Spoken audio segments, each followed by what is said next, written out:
alaikum wa rahmatullahi ta'ala wa barakatuh. Dans cette vidéo, on va voir Inch'Allah le théorème des valeurs intermédiaires. Le théorème, un corollaire et quelques applications. Donc pour le théorème des valeurs intermédiaires, l'énoncé est le suivant.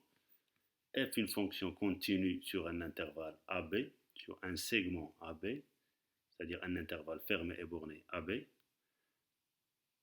alors pour tout lambda compris entre f de A et f de B, il existe au moins un réel C de l'intervalle AB tel que lambda égale à f de C. Donc les conditions,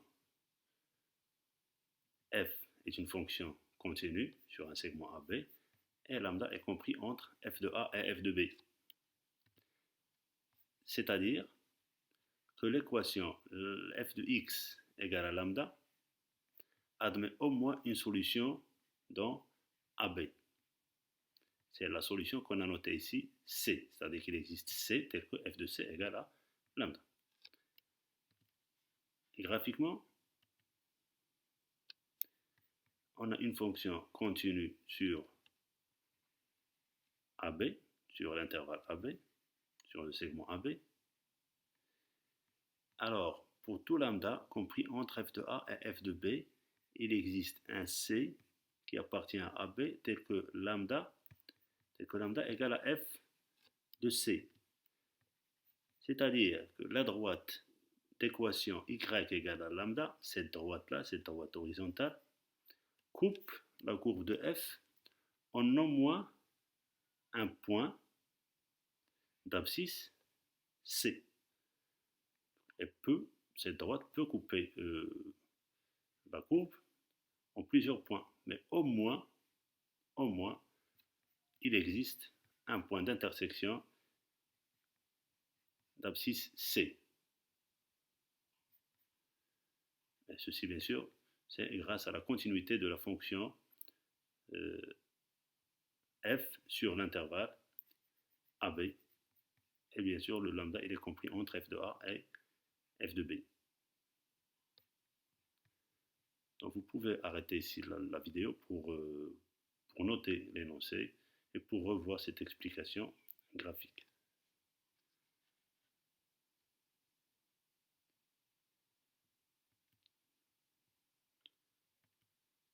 Un corollaire, c'est le cas où lambda égale à 0 et c'est le cas le plus utilisé. On peut toujours ramener une équation de type f de x égale à lambda et une équation de type f de x égale à 0. Il suffit de prendre g de x par exemple égale à f de x moins lambda. Donc les conditions deviennent f une fonction continue sur AB, c'est la même condition que le théorème, sur le segment AB, et f de A fois f de B est inférieur ou égal à 0, c'est-à-dire que f de A et f de B n'ont pas le même signe, donc 0 est compris entre f de A et f de B. Alors, il existe au moins un réel C de l'intervalle AB tel que f de C égale à 0, c'est-à-dire que l'équation f de x égale à 0 admet au moins une solution C dans l'intervalle AB.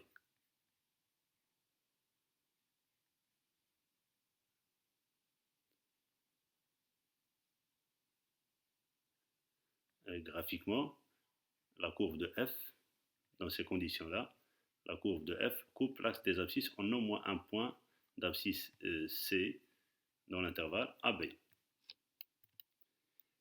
Si en plus la fonction f est strictement monotone sur l'intervalle AB, c'est-à-dire strictement croissante ou bien strictement décroissante, alors la solution C est unique. Donc il existe un unique C tel que f de C égale à 0. Une autre remarque, si f de A fois f de B est inférieur strictement à 0, c'est-à-dire que f de A n'est pas nul, f de B non plus. Donc A et B ne sont pas des solutions de l'équation f de x égale à 0. Donc C, on avait ici C qui appartient à l'intervalle fermé AB. Puisque A et B ne sont pas des solutions, alors C appartient à l'intervalle ouvert AB.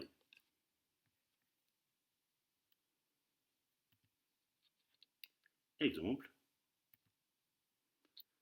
montrons qu'il existe un C qui appartient à l'intervalle ouvert 0, 1, tel que C à la puissance 5 plus C égale à 1. Donc même si l'intervalle est ouvert, pour les conditions, pour le départ, on doit partir d'un intervalle fermé, d'un segment AB. Donc on doit considérer une fonction, donc pour avoir les conditions du corollaire, on doit considérer une fonction f et écrire notre équation sous la forme d'une équation de f de x égale à 0. Donc pour cela, donc pour ramener cette écriture à une équation, il suffit de remplacer le c par x, par l'inconnu. C'est-à-dire que l'équation est x puissance 5 plus x égale à 1. C'est-à-dire x puissance 5 plus x moins 1 égale à 0. C'est pour cela qu'on va poser f de x égale à x puissance 5 plus x moins 1, quel que soit x appartient à l'intervalle 0, 1, au segment 0, 1, c'est-à-dire l'intervalle fermé et borné 0, 1.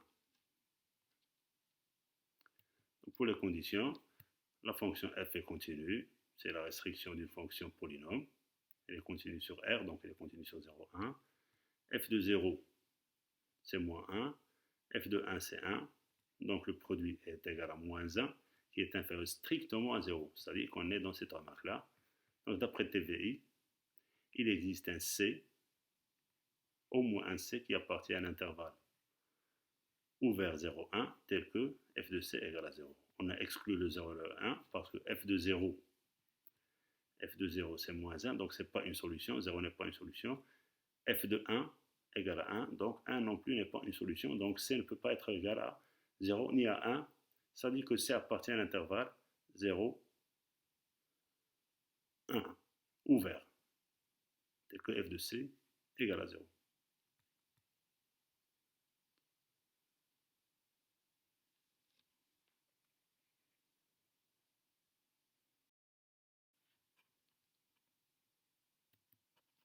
On a finalement, il existe C qui appartient à l'intervalle ouvert 0, 1, tel que C puissance 5 plus C égale à 1.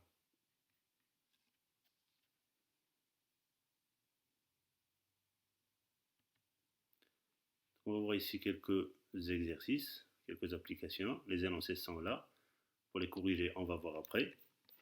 Donc pour l'exercice 1, soit f, la fonction définie par f de x égale à x au cube plus racine carrée de x moins 1, montrer que l'équation f de x égale à 0 admet une solution unique, alpha dans l'intervalle 0, 1, puis calculer f de 1 demi et en déduire un encadrement de alpha d'amplitude 0, 5.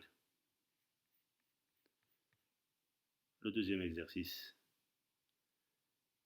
une fonction continue définie par son tableau de variation sur l'intervalle moins 1, 5. Déterminer le nombre de solutions de l'équation f de x égale à 1 dans l'intervalle moins 1, 5.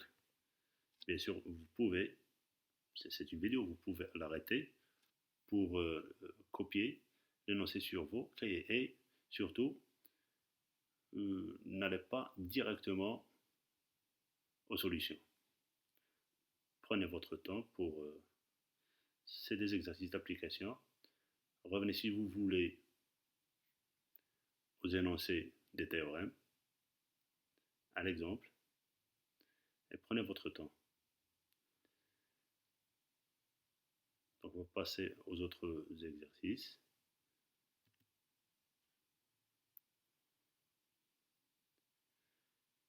Exercice 3. Montrer que l'équation 1 moins sin x égale à x admet au moins une solution dans l'intervalle 0 pi sur 2. Exercice 4.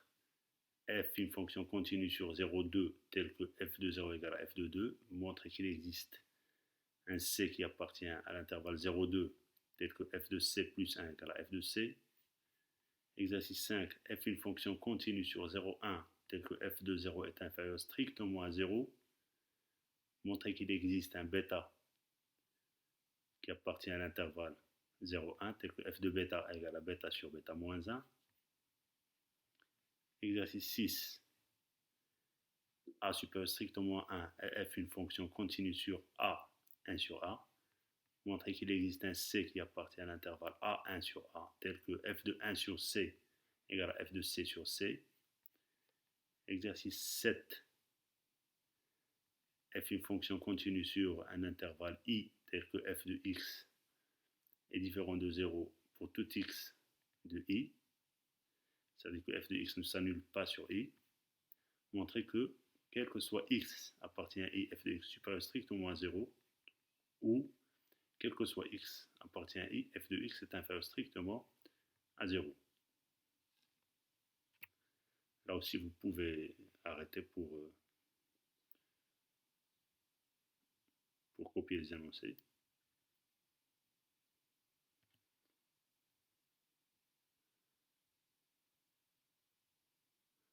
On a ici deux derniers exercices. L'exercice 8, f une fonction continue sur le segment 0,1, tel que f de 0 égale à f de 1. Pour tout p qui appartient à n étoile, on considère la fonction fp, telle que fp de x égale à f de x plus 1 sur p moins f de x. Déterminer le domaine de définition de la fonction fp, puis calculer la somme des fp de k sur p, k allant de 0 jusqu'à p moins 1, et on déduit qu'il existe un c qui appartient à l'intervalle 0,1, tel que f de c égale à f de c plus 1 sur p. Le dernier exercice, f et g, deux fonctions continues sur un intervalle AB, tel que quel que soit x appartient à AB, il existe un y qui appartient à AB, tel que f de x égale à g de y. Montrez alors qu'il existe un c qui appartient à AB, tel que f de c égale à g de c.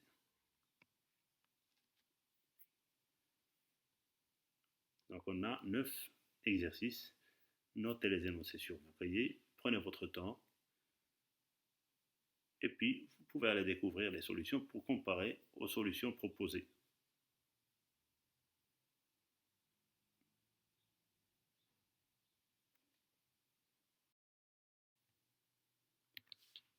Pour les solutions, exercice 1, première question, montrons que l'équation f de x égale à 0 admet une solution unique alpha dans 0,1. On va commencer par montrer l'existence et puis l'unicité.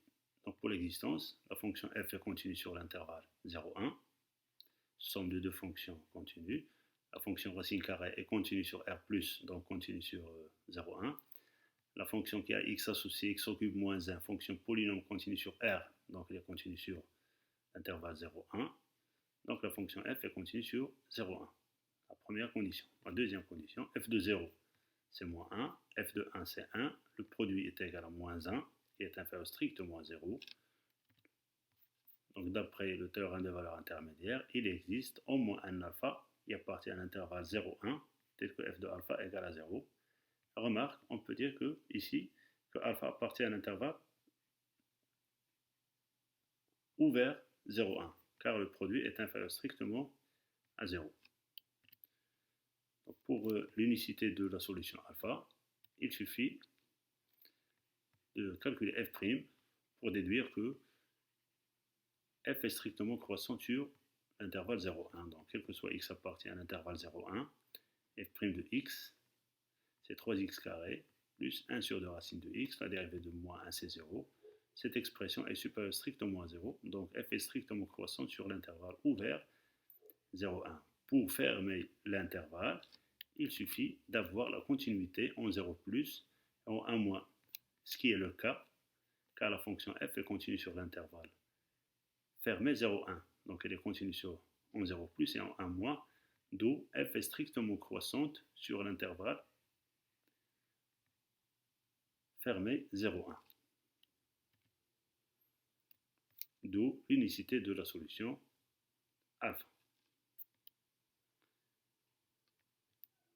Donc pour la deuxième question, on a alpha est compris entre 0 et 1.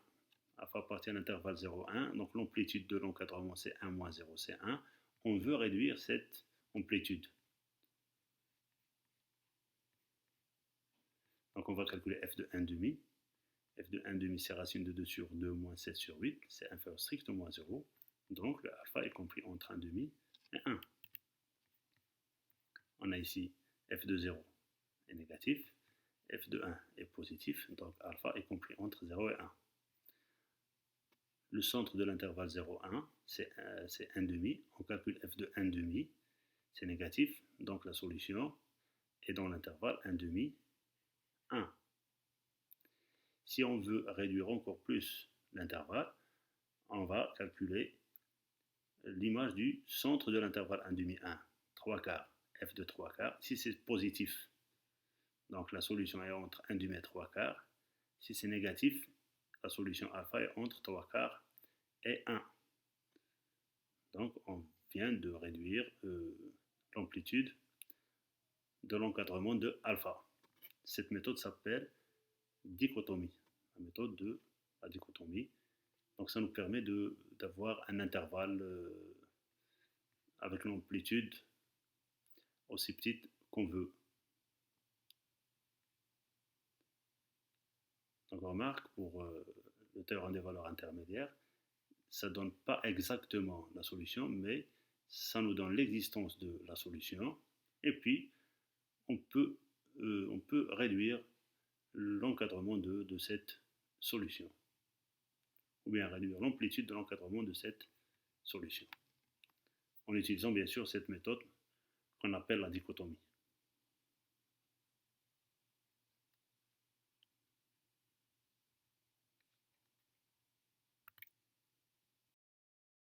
Pour le deuxième exercice, donc déterminons le nombre de solutions de l'équation f de x égale à 1 dans l'intervalle moins 1, 5. F est continue sur moins 1, 5, donc elle est continue sur tout intervalle inclus dans l'intervalle moins 1, 5. Donc elle est continue sur moins 1, 0, et strictement décroissante sur moins 1, 0. F de 0, c'est moins 3, et f de moins 1, c'est 4. 1 est compris entre moins 3 et 4. Donc il existe un unique C1 qui appartient à l'intervalle moins 1, 0, tel que f de C1 égale à 1. Ceci d'après le théorème des valeurs intermédiaires. Donc là, dans l'intervalle moins 1, 0, on a une solution unique de l'équation f de x égale à 1. Sur le deuxième intervalle, pour les mêmes raisons, la fonction f elle est strictement croissante sur 0,2. 1 est compris entre moins 3 et 3. Donc il existe un unique C2 qui appartient à l'intervalle 0,2, tel que f de C2 égale à 1. Et pour le troisième intervalle, la fonction elle est continue et strictement décroissante sur l'intervalle de 5, mais cette fois-ci, 1 n'appartient pas à l'intervalle de 3. Donc il n'admet pas d'antécédent dans 2,5, c'est-à-dire qu'il n'existe pas de nombre réel x qui appartient à 2,5 tel que f de x égale à 1. Donc l'équation f de x égale à 1 n'admet pas de solution dans l'intervalle de 5. Une unique solution dans moins 1, 0, une unique solution dans 0,2 et pas de solution dans 2, 5. Conclusion, l'équation f de x égale à 1 admet exactement deux solutions dans l'intervalle moins 1, 5.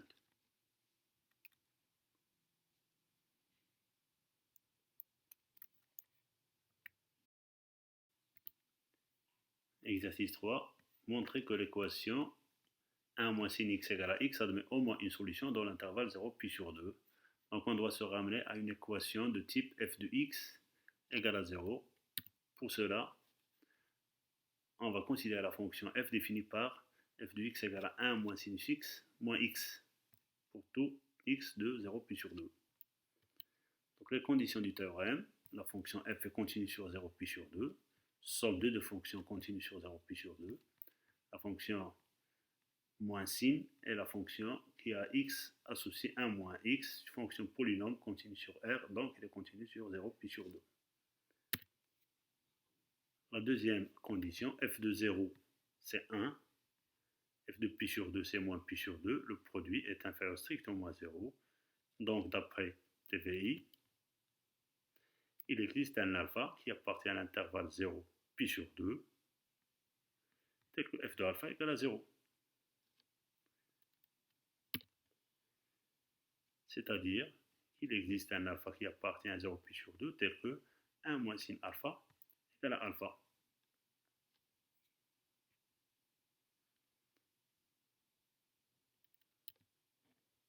Donc l'interprétation graphique du résultat, on a le alpha, c'est l'abscisse de l'intersection des deux courbes, la courbe de la fonction définie par y égale à 1 moins sin x et la droite d'équation y égale à x. Donc on voit bien que les deux courbes se coupent en un unique point alpha qui est compris entre 0 et pi sur 2. Donc là, pour montrer l'unicité, il suffisait de calculer f' de x.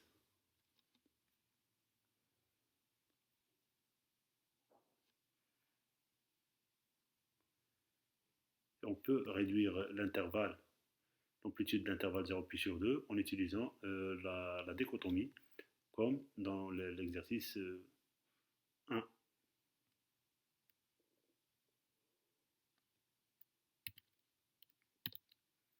Pour l'exercice 4, soit f une fonction continue sur l'intervalle 0, 2, tel que f de 0 égale à f de 2, montrons qu'il existe un c tel que f de c plus 1 égale à f de c. Donc, toujours le même point de départ, c'est considérer une fonction g de x égale à f de x plus 1 moins f de x pour se ramener à l'équation de type g de x égale à 0. Et donc là, on remarque qu'il s'agit ici de la différence de deux fonctions. Et puis ici, on a la composée de deux fonctions, la fonction f et la fonction qui a x associé x plus 1, qu'on note x, u de x. Donc pour faciliter l'étude.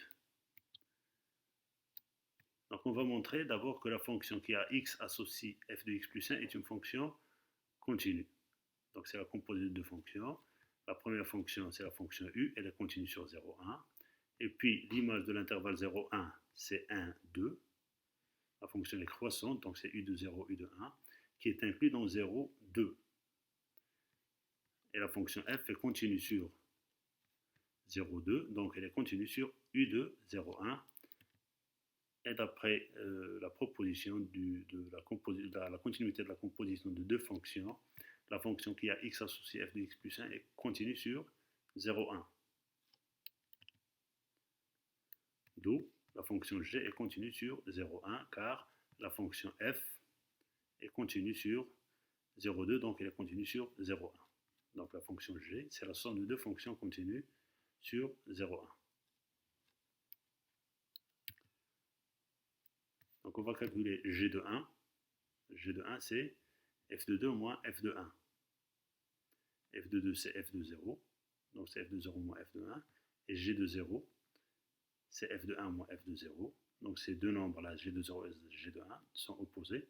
Donc le produit, c'est moins f de 1 moins f de 0 au carré, qui est inférieur ou égal à 0. Donc d'après TV, il existe un c qui appartient à l'intervalle 0, 1, tel que g de c égale à 0. G continue sur 0, 1. G de 0 fois G de 1 est inférieur ou égal à 0. Donc, il existe un C qui appartient à l'intervalle 0,2, puisqu'il appartient à 0,1, donc il appartient à 0,2, tel que f de C plus 1 égale à f de C.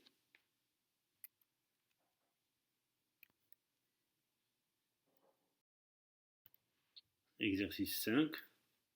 F une fonction continue sur l'intervalle 0,1. F de 0 est inférieur strictement à 0, montrant qu'il existe un bêta, tel que f de bêta égale à bêta sur bêta moins a. Donc la même technique, on va se ramener à une équation de type g de x égale à 0. Si je pose f de x moins x sur x moins 1, donc j'aurai un problème pour calculer g de 1. Donc pour cela, on va poser la fonction g de x égale x moins 1 fois f de x moins x, pour tout x qui appartient à 0, 1, pour pouvoir calculer g de 1, c'est-à-dire on doit considérer une fonction qui est définie en 1. Donc les conditions, les fonctions x moins 1 et qui a x associé x moins 1, x associé moins x et la fonction f sont continues. Donc d'après les opérations sur la fonction continue sur 0, 1, la fonction g est continue sur 0, 1. Puis g de 1 c'est moins 1 et g de 0 c'est moins f de 0. Le produit c'est f de 0 qui est inférieur strictement à 0 d'après l'énoncé. Donc, d'après TVI, il existe un bêta qui appartient à l'intervalle 0,1 tel que g de bêta, l'intervalle général. J'ai pu ouvrir l'intervalle car le produit g de 0 fois g de 1 est inférieur strictement à 0. Donc il existe un bêta qui appartient à l'intervalle 0,1 tel que g de bêta est égal à 0, c'est-à-dire g de bêta égale à 0, donc f de bêta égale à bêta sur bêta moins 1. Je peux diviser tranquillement par bêta moins 1 car je suis sûr que bêta est différent de 1.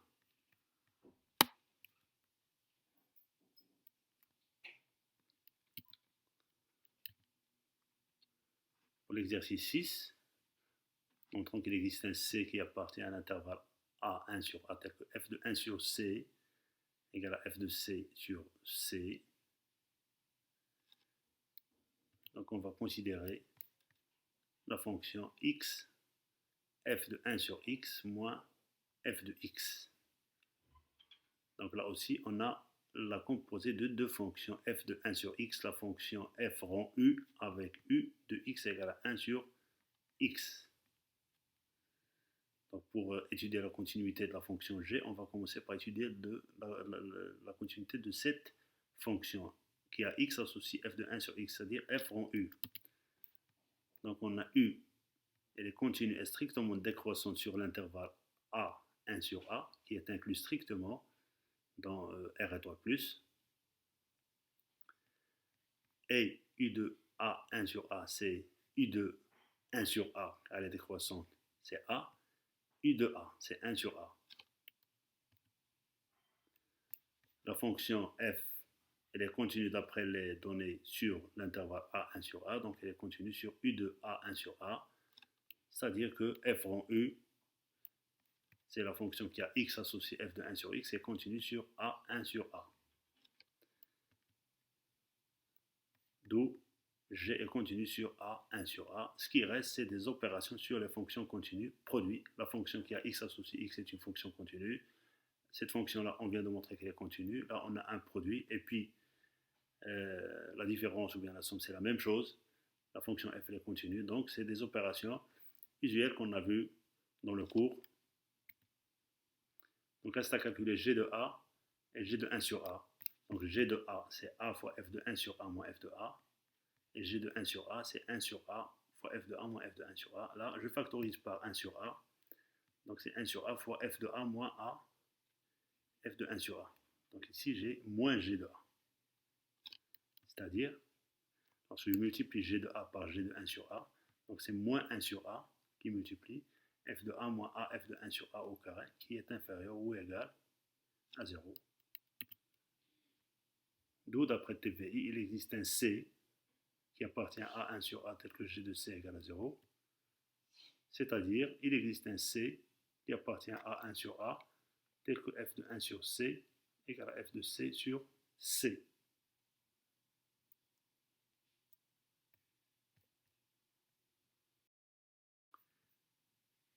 Exercice 7, c'est un classique. Toute fonction continue sur un intervalle i et qui ne s'annule pas sur i, alors elle garde un signe constant, c'est-à-dire ou bien elle est toujours positive ou bien elle est toujours négative. Donc pour cela, on va procéder par l'absurde. On suppose que la négation de cette expression-là, il existe un a qui appartient à i tel que f de a est inférieur ou égal à 0, et la négation de o, il existe un b qui appartient à i tel que f de b est supérieur ou égal à 0. On a f continu sur AB ou bien sur BA, car je ne sais pas est-ce que A est inférieur ou égal à B ou bien B est inférieur ou égal à A. Donc c'est une fonction qui est continue sur I et les deux nombres A et B, ils appartiennent à I. Donc dans tous les cas, l'intervalle AB ou BA est inclus dans I. Donc la fonction f est continue sur AB ou bien sur BA. f de A fois f de B est inférieur ou égal à 0, car f de A est négatif, f de B est positif. Donc d'après TVI, il existe un alpha qui appartient à l'intervalle AB ou bien à l'intervalle BA, tel que f de alpha égale à 0, ce qui est impossible, car on a dans l'énoncé f de x ne peut pas s'annuler sur l'intervalle I. Donc ce qui contredit le fait que f de x est non nul pour tout x appartient à I, alors qu'on a trouvé que le alpha il appartient à I, tel que f de alpha égale à 0. La conclusion, quel que soit x appartient à I, f de x supérieur strictement à 0, ou quel que soit x appartient à I, f de x est inférieur strictement à 0. C'est-à-dire que f garde un signe constant sur I. Une remarque, ne pas confondre le résultat avec quel que soit x appartient à I, f de x supérieur strictement à 0 ou f de x est inférieur strictement à 0. Ce n'est pas la même chose. Là, la fonction garde un signe constant et là, la fonction, c'est-à-dire ici, on a des nombres de I, des éléments de I dans l'image est supérieur strictement à 0 et d'autres images qui sont inférieures strictement à 0. Ce n'est pas la même chose. Ici, ou bien toutes les images sont positives, ou bien toutes les images sont négatives.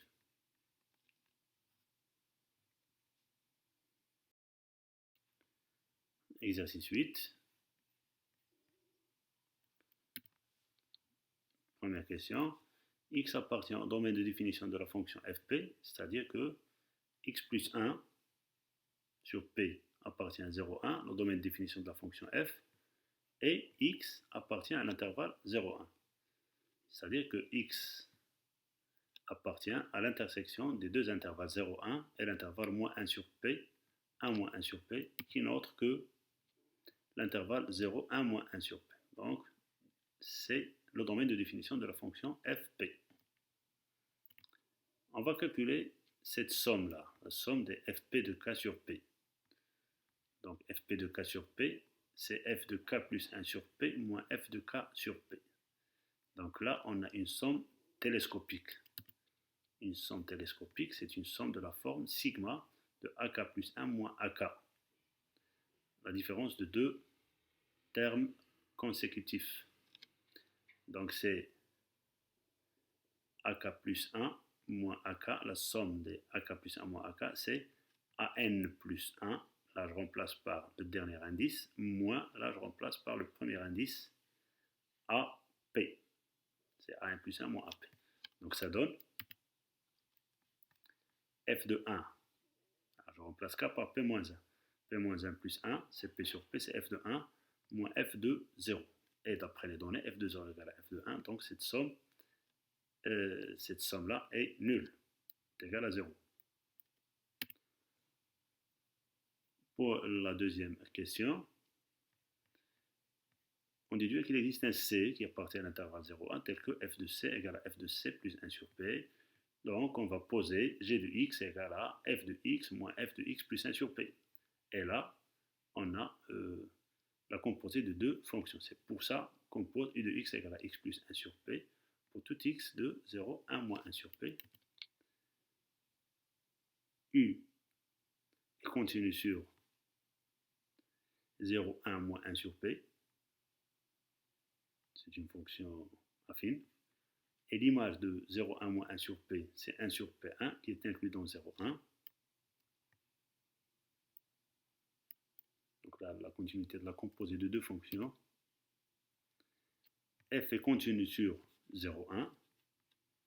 Donc elle est continue sur l'image de l'intervalle 0, 1 moins 1 sur P.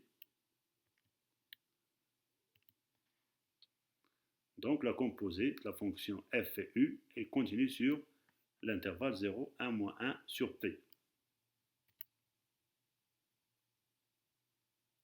D'où la fonction fp est continue sur l'intervalle 0, 1 moins 1 sur P. La somme de deux fonctions continue sur 0, 1 moins 1 sur P.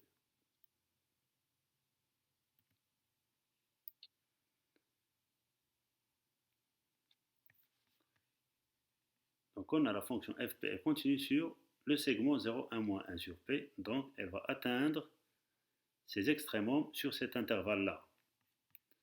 C'est-à-dire que l'image de l'intervalle du segment 0, 1, moins 1 sur p, c'est le segment m, petit m, grand m, avec m et m sont les extrémums de fp sur l'intervalle 0, 1, moins 1 sur p. La fonction f étant continue sur cet intervalle-là, donc elle atteint ses extrémums.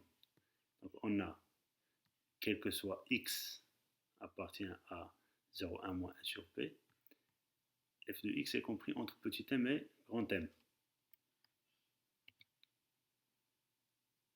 On va montrer que k sur p est compris entre 0 et 1 moins 1 sur p. Donc on l'a déjà, puisque k est compris entre 0 et p moins 1. Donc k sur p est compris entre 0 et 1 moins 1 sur p, d'où f de k sur p est compris entre petit m et grand M. Les opérations sur en utilisant le symbole sigma, si AI est inférieur à BI, alors sigma de AI est inférieur à sigma de BI. Donc là, sigma de M est inférieur ou égal à sigma de f de k sur p, qui est inférieur ou égal à sigma de grand M. Là, c'est une constante. M, c'est une constante qui ne dépend pas de k. Donc, c'est m fois le nombre de termes. Le nombre de termes de 0 à p moins 1, c'est p. Donc, on a ici, c'est p fois petit m. La même chose là. P fois grand M.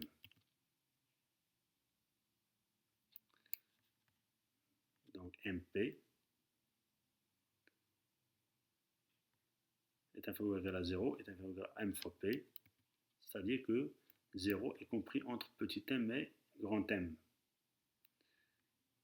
C'est-à-dire que 0 appartient à l'image de l'intervalle 0, 1, moins 1 sur P. D'où il existe un C qui appartient à 0, 1, moins 1 sur P, tel que Fp de C égale à 0. La conclusion, c'est qu'il existe un C qui appartient à 0, 1, puisque C est compris entre 1 moins 1 sur P, est inférieur à 1 moins 1 sur P, donc il est inférieur strictement à 1. Donc le C, il appartient à l'intervalle 0, 1, tel que F de C est égal à F de C plus 1 sur P. Donc là, l'idée c'était de montrer que 0 est compris entre petit m et grand M. Les extrémums de la fonction fp sur l'intervalle 0, 1, moins 1 sur p.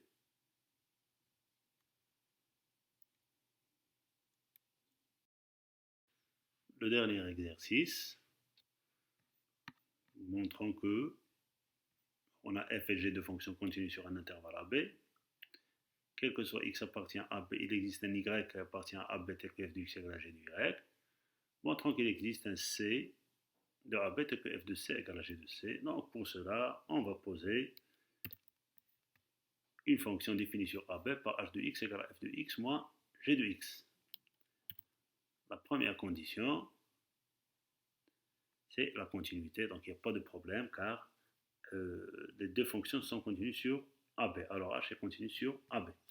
Le problème ici, c'est de choisir l'intervalle sur lequel on va appliquer le TVI. Donc des fois, c'est ça le problème. Comment choisir l'intervalle. Donc qu'est-ce qu'on va faire ici? On a f de AB, c'est petit m, grand M. L'image d'un segment par une fonction continue, c'est un segment. Petit m et grand M sont les extrémums de la fonction f sur AB. Ces extrémums-là sont atteints. La fonction f atteint ses bornes sur un intervalle fermé, borné. Elle atteint ses extrémums. C'est-à-dire qu'il existe un alpha qui appartient à B tel que m, petit m égale à f de alpha. Et il existe un bêta tel que grand M égale à f de bêta. Petit m et grand M possèdent des antécédents dans AB par la fonction f. Donc, pour cet alpha qui appartient à AB, d'après les conditions de l'exercice, il existe un U tel que f de alpha égale à g de U, un U de AB. La même chose, bêta il appartient à AB, donc il existe un V qui appartient à B tel que f de bêta égale à G de V.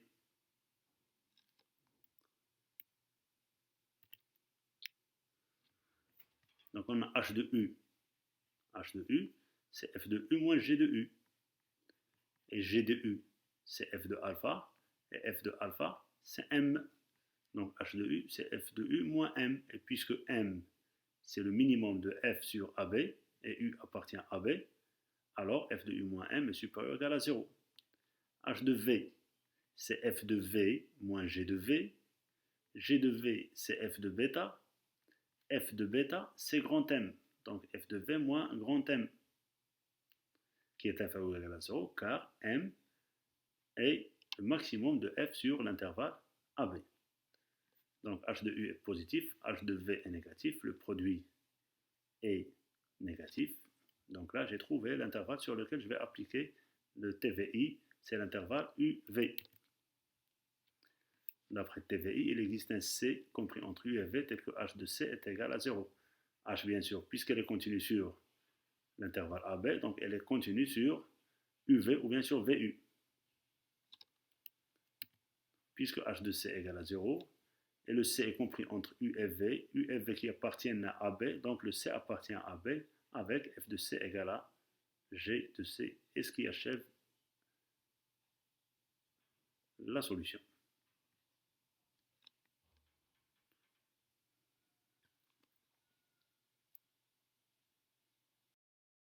Donc, c'est tout pour cette séance.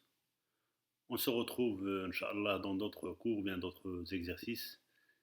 Et d'ici là, bonne chance et bon courage. Et surtout, n'oubliez pas de prendre des notes sur vos cahiers.